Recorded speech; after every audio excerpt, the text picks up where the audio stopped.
Justice Bhanumathi గారు మాకు హామీని ఇవ్వడం జరిగింది.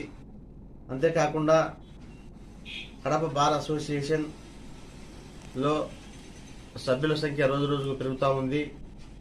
అందుకు తగినటువంటి సౌకర్యాలు, వసతి ఇప్పుడున్నటువంటి బిల్డింగ్ చాలకపోవడం మూలంగా ఫస్ట్ ఫ్లోర్ను కూడా ఏర్పాటు చేయాలని చెప్పేసి, అందుకు తగినటువంటి నిధులను కూడా ఏర్పాటు చేయాలని చెప్పేసి జస్టిస్ మేడం గారికి మేము తెలియజేయడం జరిగింది.